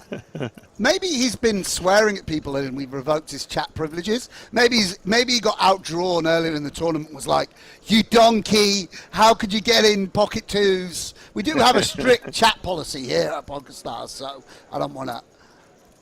No, I'm sure it's not that. Great River, 6s and 4s here against Shemian's Queen. Facing a bet of 174,000. A very sick river card for Wizzo. Oh, and the river raise. Wow. Yeah, and this is the strength of Laszlo's game. He realizes this is a very polarized, and look at this huge sizing. Really coffining Wizzo. Where does he want to select his bluff catchers from? See, one of the value hands, 5-3, if you happen to have backdoored into this, but wouldn't 5-3 barrel the turn. So maybe the 5 is relevant. You do have to defend a decent amount of your range, and Wizzo looks him up with the Queen 5. And, you know, these guys still really deep, but significant advantage to Omaha for rolls now. Yeah, 5.4 playing 1.8 with nearly $250,000 in the pot here, and a pair of kings being the best hand, but it is the chip leader betting. 2 pair now for Olashemian. Wow. And this is quite a wild bluff. I mean, I'm even somewhat surprised. I think he's sort of sensed that Wizzo's limp, as we saw last time, was somewhat weak. Wizzo with 2 pair and obviously not going anywhere. Omaha rolls outdraws a hand like Queen Jack now. I wonder, he does block 2 pairs though with this 5. Anything could happen here. I think he's even considering a jam here. Right, Wizzo doesn't have any aces, but would Wizzo fold a king? I'm really going through the permutations, decides to check and hope to beat a hand like 3-4, and now Wizzo will go for the value. Really interesting to see these two gutless battle. Yeah, and I'm interested in the sizing here. We're looking at 918,750 in the pot. And all in is the sizing here for sure with this hand, particularly unblocking the ace. I mean, I'm very surprised to see this. Again, Ole's a specific type of player, maybe just targeting what he feels is Omaha Varol's exact hand, which is probably going to be a weak one. Obviously, if you knew your opponent had Queen 5, maybe you would pick that size. Well, it takes us to the second break with just 2 players remaining. That's right, 7 eliminations in less than an hour and a half. And it's Omaha for rolls. Laszlo Bushtas playing a stack of 5 million against Olashemian Wizzo with a stack of 2.4 million. The players taking a 5-minute break. We will do the same and get back to this final table imminently. Let's get Joe Stapleton back in the mix. We're going to whip out the quad box early doors, ladies and gentlemen. And I do want to revisit EPT Monte Carlo. So, Joe, we're not doing a podcast this week. We're going to record a new episode of Poker in the Ears next Thursday. We'll have our kind of mid-series update on Scoop, and at that point, we'll kind of do our Monte Carlo recap. But, Sam, I'm interested in your feelings as a player, as someone who played a lot of events there. And we've already established you had a big night on the last night. But if we talk about the poker and we talk about the feedback you heard from other players, specifically the guys in the 25Ks, the 10Ks, and the 100Ks, I got the impression that people were pretty happy with how Monte Carlo went. Oh, absolutely. People had a great time. There's still a real feel-good factor around live poker, and returning to the glamour of Monte Carlo, returning to the excitement and prestige of Monte Carlo was a big thrill for everyone. And yeah, we had a great time. I mean, it cost me a lot of money. You know, I didn't do so well myself, but there was a lot of fun to be had in the Americas room. Actually, we had there was a great moment at the beginning of day 2 of the 25K, a lot of people buying in to fire their second bullet. And there was a table tennis set up in the Americas room. So you had people sitting down to play this 25K and players playing table tennis and getting into it. And it really reminded me of the old days, the pre-COVID days, the fun factor in poker. And just to pick up on that point, Sam, and Joe, I don't know whether it is just the novelty of having the EPT back, or whether there's also a feeling that things are going in the right direction, in the sense what Sam talks about there with the tennis table and the free smoothie station outdoors, that it feels kind of like the EPT of old as well. Yeah, I think it's a combination of things. You know, that slingshot effect of both the trajectory of the world going the right direction and the trajectory of poker and live poker and PokerStars going the right direction. You know, everyone's very happy to be back, but also there's less stuff to complain about in general, I think. And I think that as the live events continue on, I think we're going to see more of that fun factor ratcheted up in Barcelona. And then, of course, when we get to Bahamas in January, it's just going to be out of this world. Yeah. Nick, I never got the chance to talk to you about whether you got to play at all. Obviously, you were with us a lot of the time in the booth watching the main event, but did you get to play any events? I did. It was only the VIP Invitational, though, so it was kind of like for qualifiers and other people that are important to PokerStars and, a couple actually well-known pros. I managed to final table that event, but unfortunately it wasn't even an event that I could actually win, theoretically speaking. So I got down to the final, and then I dusted my chips. But it was a really, really good experience, and I think everyone involved really, really kind of enjoyed sort of a faster game. So a little bit of glory for me, but no actual poker. I was going to play some cash towards the end, but I was just feeling really tired. Mostly comms, but that was good enough for me. I really enjoyed that. I'm glad. So just to be clear, VIPs, brand representatives, ambassadors, people who are important to PokerStars. Joe, we didn't get invited to this game. Whatever. I'll always have my makeup trophy from Podcast of the Year. No big. I mean, does PokerStars have other podcasts maybe that their hosts were invited to the VIP game, or was there a different award-winning duo that was present at the event? I feel sorry for Nick as well. Imagine turning up. You escaped from that hot box as well. You must have been the only VIP turning up drenched in sweat. You just had the full John McCain experience of living in squalor behind the scenes. I caught a glimpse of it. Literally an hour and a half in there. I couldn't wait to get back to the luxury lifestyle of Monte Carlo. So I think you did very, very well, Nick. Thank you. Well, they got me in there before I had to go in the hot box that day. So I showed up looking all fresh, and I'm like, I had a proper shirt on, representing PokerStars as I should. And then I went down the hot box and I had to steal it. Especially if they didn't want you guys to win it, why wouldn't they have invited me and James? No shot. We would have won. You wouldn't have to good point. All right, we're back. Yes, good point well made, Joey. Take a little break. I am indeed, and I will leave you in command. Oh boy. There he goes. Heads up between Laszlo Bustas and Olashemian. Did anyone mention how, I always find it annoying when players don't use their own photo in their avatar, and luckily Wizzo has used his own photo. He is a multicolored unicorn, if ever there was one in the poker world. Just a magical beast. Roaming wild and free. Flying through the air, not a care in the world. I enjoyed that little chat on the break. Loving the Joe Global Stapleton. I set it up with the table tennis. You just zoomed out to the world. The whole world is in an uprise trajectory. I'm feeling my spirits lifted, I'm feeling very positive.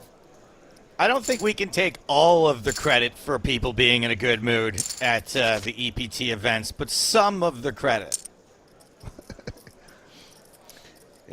Yeah. Look at this. This is classic. First limp. It's a terrible hand. This is very on brand. So obviously, I don't know whether you were watching, Joe, but these guys started pretty much even Steven, a little bit of an advantage for Omaha for rolls. And Wizzo's lost a number of hands. Big bet call of a raise, sort of hero call. Obviously, we know Omaha delaying all the way to the river, but may go for a bluff. And Wizzo, again, with a somewhat legitimate bluff catcher. Definitely don't want a deuce in our hand when we hero call in these kind of spots. As we can see, the bluff going to be constructed around a deuce at least some of the time. And Laszlo does get it through. But, So Sam, how much of... Sorry, I was going to say, he's so experienced, but it can be hard when you lose the momentum. They're still very, very deep stacked, right? 2.5 million is plenty here, heads up, and we should be in for a battle, but it's important that Ole keeps his cool in the circumstance. Sorry, what were you going to say, Joe?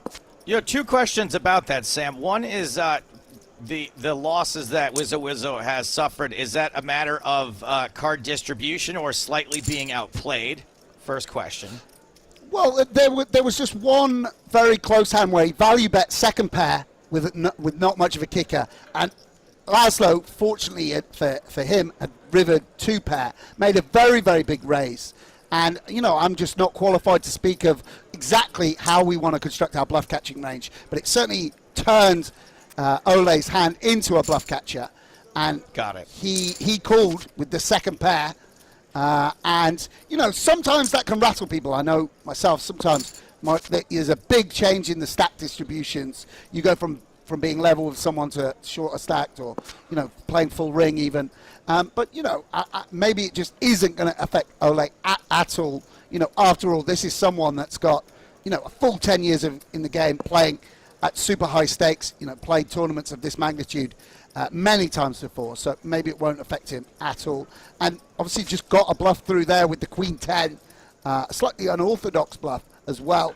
And we shall see. Okay, that more or less answered my second question, which was going to be, Olashemian. I don't know the right way to word this because it's not meant to be an insult at all. But Ole seems like the kind of guy whose level of focus might not always be the same. Yeah, and I don't.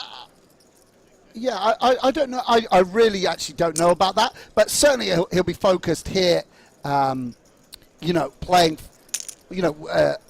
And fives raising here for value, essentially. Blocking the flop straight can get called by a four or deuce, obviously folding out overcards. And Wizzo really valuing the 6-5 strongly. Wow. Not like... And really, Omaha this makes is a the call. big old pot now. Nearly a million chips in the middle. The 6 is going to be good at showdown if we get there, and if nothing funky happens on the river, it does not. It's an ace.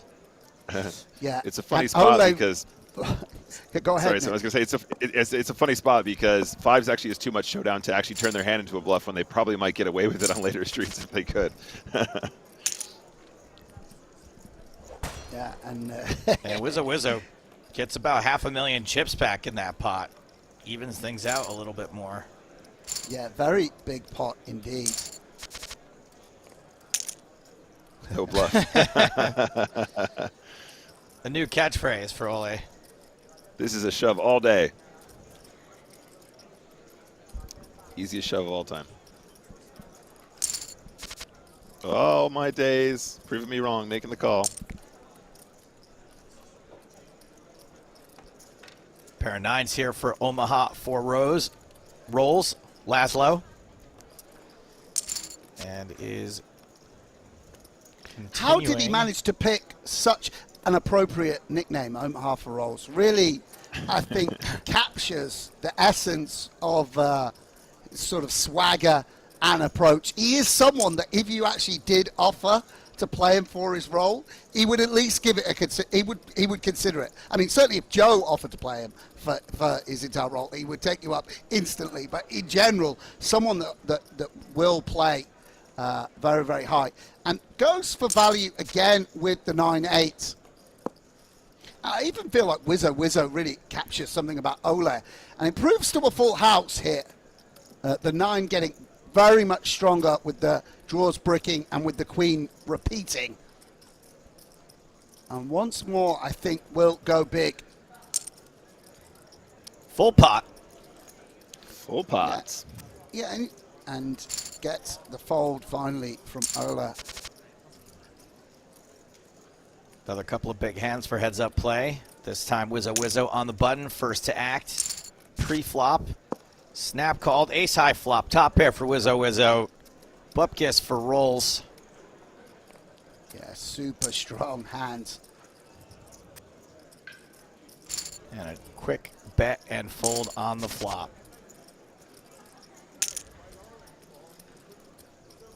7-3 coming in for a raise.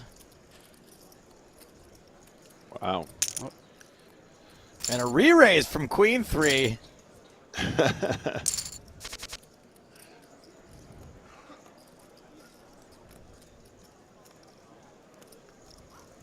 These guys are just so deep, you know what I mean? Can I do think a lot maybe of that's stuff. the reason why we didn't see that pre-flop shove you were calling for. No, exactly. Maybe if we were at 25 big blinds effective, obviously 100 too deep.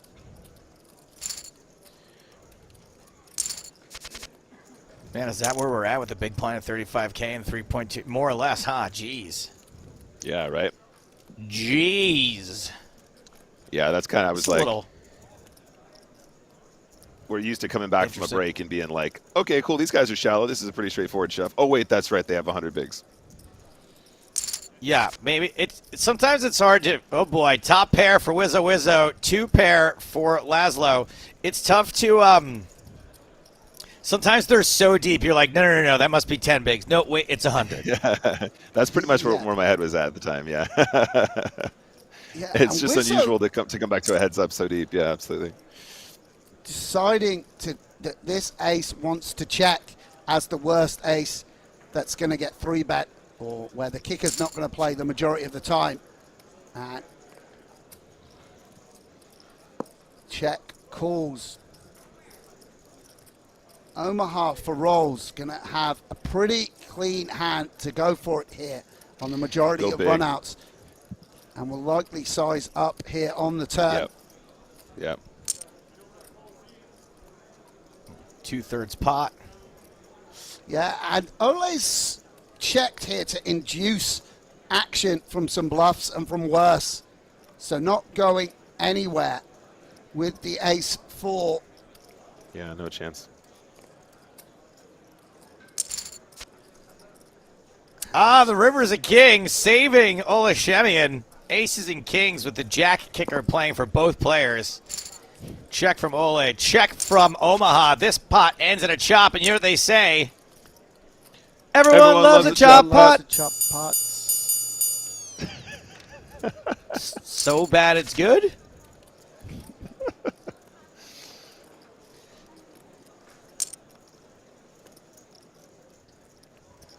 Five, six, I'll take it. Wow. Just leads out here. Why not?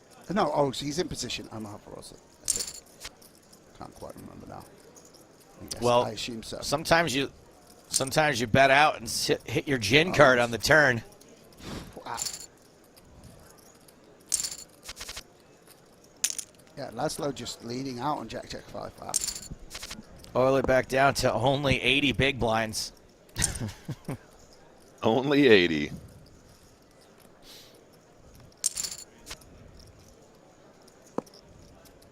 Diamond on this flop. Ole with the flush draw. And yet another gin 6 for Omaha. Yeah. Not that he needed it. Ole bluff. Yeah.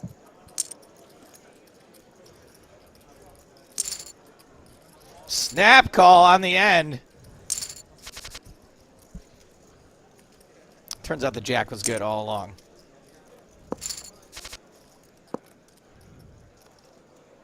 Wizzo down to around 2.5 million now.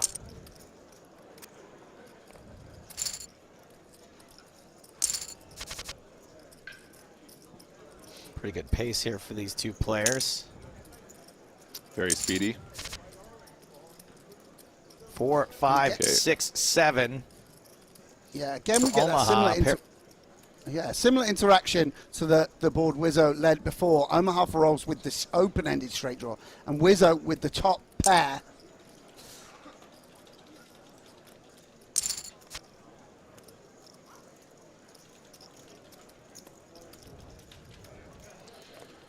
Is it a bluff catch river, Sam? What do you think?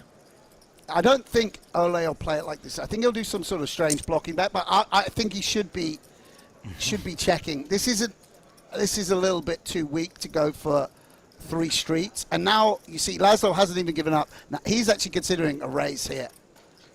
Sensing, I think you could sense in Ole's sizing about something into, because obviously see the hand that's not quite thing. It's just quite hard to get called by worse than a 6 there, but you know, I don't know. It wouldn't have been my line, but who knows? Wizzo back up to almost 3 million. Pair of 10s for Omaha.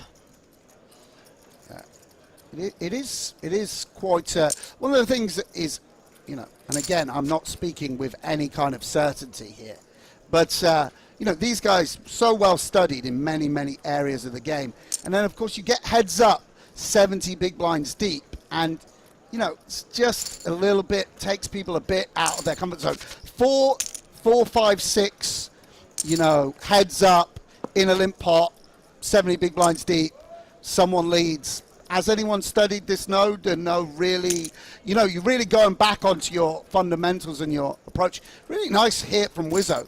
Check raising the ace-9 for value and protection there. You see, I mean, one thing for certain is even without necessarily being experts in this thing, these guys have really strong instincts, and you can apply stuff you know out from elsewhere. Certainly Omaha Farrell is going to be actually very experienced, probably playing heads up Omaha, right?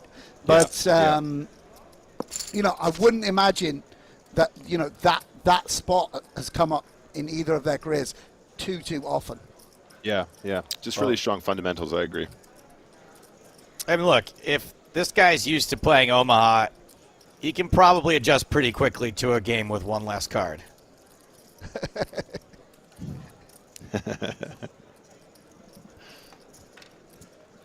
You have a gut shot. You're probably going to bet.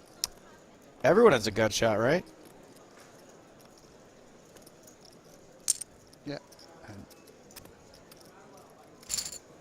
Ooh, quick fold. Interesting.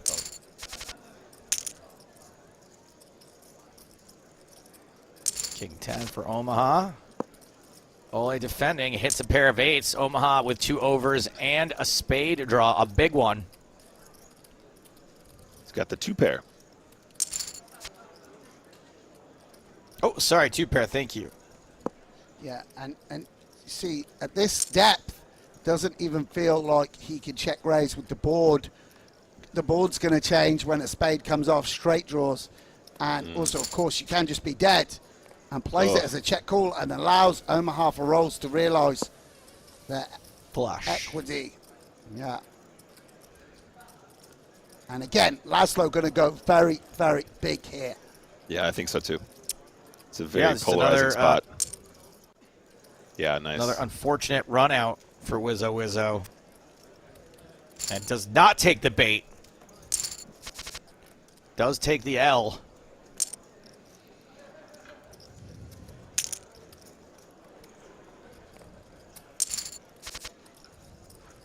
Yeah, really interesting. Wizzo mixing in a few stronger limps here. Quite unusual to see the ace-8 limped at this stack depth. And then Omaha for rolls also isolating very, very liberally. I think a lot of players would just check the queen-9 here as sort of medium strength, but goes for sort of, I don't know, light value or wanting the initiative. And now turning the queen-9 into a bluff, pressurizing 7x. Probably doesn't expect there to be that much ace-high. And does get the fold from the superior holding. Laszlo's aggressive instincts there really, really paying off for him. It's very quite unusual spot, I believe. And look at this. Here we get the 5-7-6 again. And this time, an incredibly strong hand for Wizzo. Got to bomb the turn, right? You got to put like 3 quarters in here. Actually goes quite small here. 85K into 254. And Omaha for rolls may decide to turn up the heat, yeah, and induction induced. Yeah, indeed. Inducified. Yeah, and this is what Shemian does, that downsizing, and just calls. And now look at this, Omaha for rolls with the nut low on the river, or second nut low, and check two. A very often a hand that we turn into a bluff. Doesn't do it. Wow. I was tearing up there for all in the call. Yeah, really nice from Laszlo to know when, seemingly clairvoyant, knowing to put on the brakes there. Felt the raise to strengthen Wizzo's range too much. Really, really surprised to see Laszlo wave the white flag there. I did really feel like he was queuing up for the river shove for sure. Something. A spidey sense, maybe. A 5th, 6th, or possibly even 7th sense.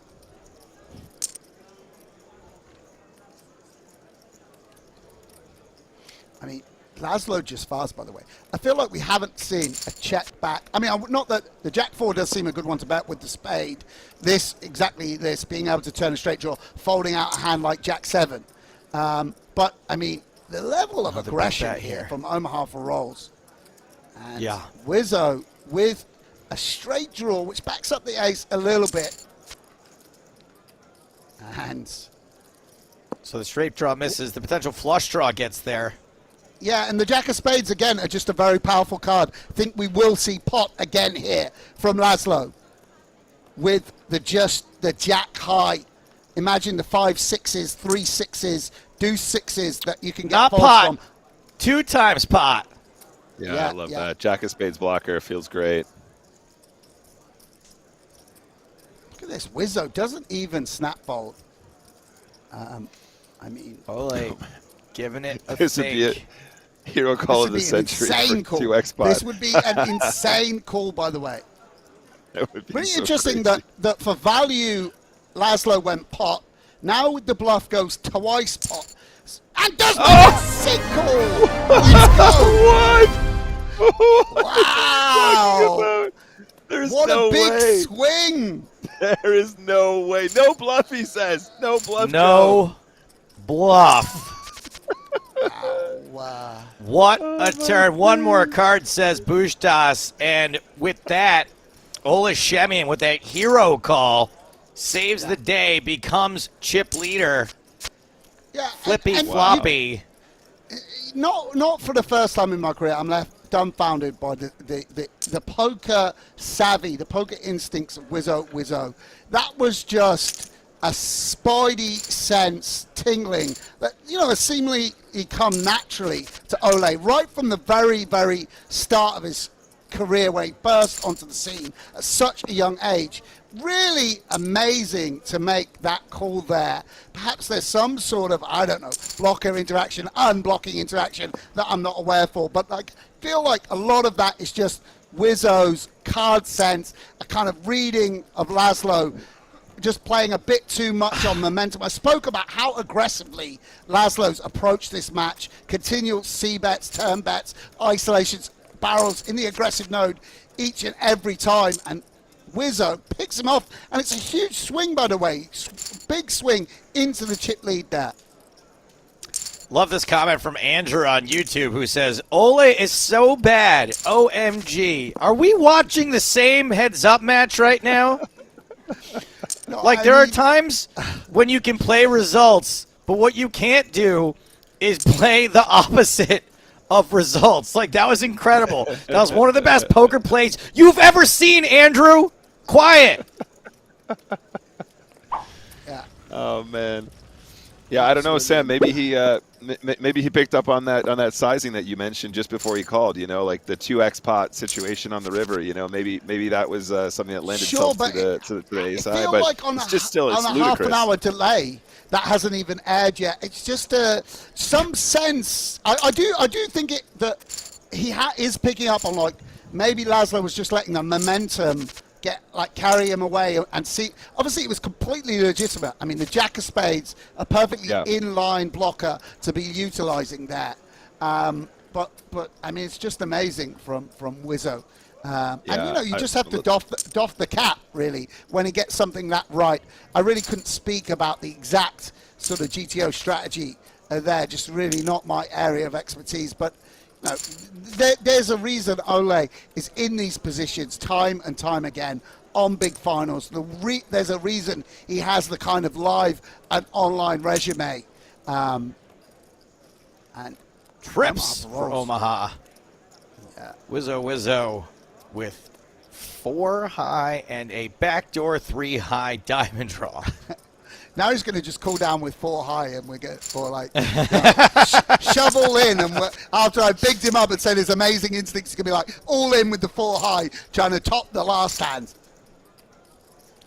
Well, and I think it's really nice. Even again. I was going to say, Joe, it's really nice for us as viewers, as a commentary team, and hopefully for the viewers at home, that these guys have pulled devil, and that we're going to see more of this match, because it's absolutely thrilling. Oh man, that was probably one of the coolest calls I've ever seen since doing commentary. That was momentous, honestly, guys. The only way it could have been cooler is if it was somehow like not ace high, but like king high. But still, pretty incredible. And Ole Shemian, regardless of the outcome here, so far, I'm going to award the moral victory for that call.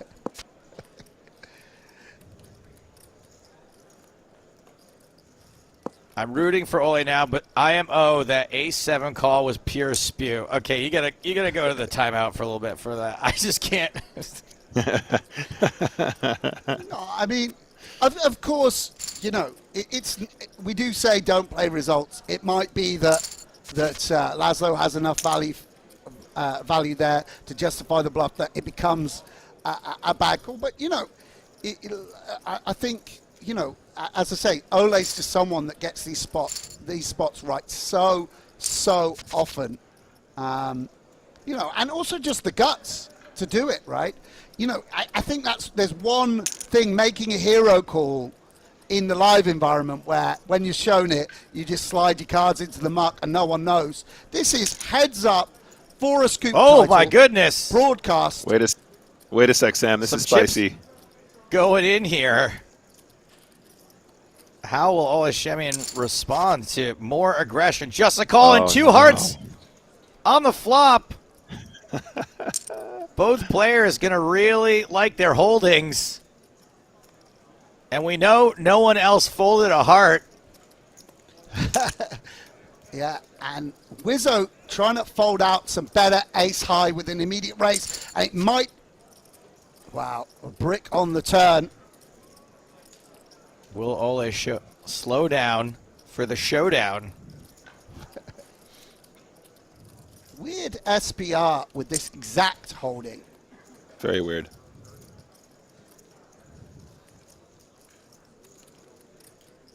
Bets around a third of the pot. Yeah. Lazo might not feel he needs to shove. The bluffs might be 7, 6, 9, 7, 9, 6 type hands. Does shove. He does shove. Olashemi with another ace-high call, and it's good, and the heart flush on the river for both of them. A 5th scoop title for Olashemi. 2 incredible ace-high calls, both correct. Didn't even need the cooler on the river. I can barely contain myself. Let's bring James Hardigan back in to drive us home. What an incredible final table. Every FT is unique. This one was lightning fast. It was brief but meaningful. And it saw Olashemi claim his 5th scoop title. Guys, I can't believe we're done inside of 2 hours. I kind of feel that was karma for the 16-hour days we were working in Monte Carlo, but it was entertaining. We had that early bust-out bonanza, great short-handed play, great heads-up battle, and great analysis from you guys. So while we're done for today, I just want to highlight that we will be streaming Mondays, Tuesdays, and Wednesdays for the rest of the series. Now, Sam, you're going to be back with us next Wednesday, assuming you don't make the final table of the 25K Super High Roller. Now, we'd love to see that, but I guess the kind of consolation prize is if we can't watch you play, we'd love to listen to you analyze some high-stakes poker. So maybe we'll chat on Wednesday. Yeah, I'll if I'm free, I'll 100% be here. That was an absolutely thrilling final table. I really, really enjoyed the short-handed poker, and it's great to see the world's best battling it out on the online felt, and great to be with you guys in the booth. Absolutely. And Nick, you're going to be with us on Tuesday of next week when we have the $530 buy-in Sunday Million Special Edition.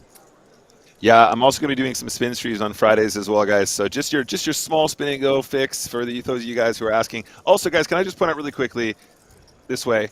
Look at my calendar. I actually changed it, and it's already folding over on itself. This is a bad omen. This is why you don't change the calendar until it's a month out of date. Calendar problems. Okay. I don't care. Joe, you and I reunite on Monday in the company of Griffin the Unicorn Benja, the 5K Titans final table. Might be a bit longer than today, but hey, we'll see what we get over the course of the next 3 weeks. So we'll see you guys on Monday for our next stream. But for now, from Sam Grafton, Nick Walsh, Joe Stapleton, and me, James Hartigan, it's good night from the PokerStars Arena.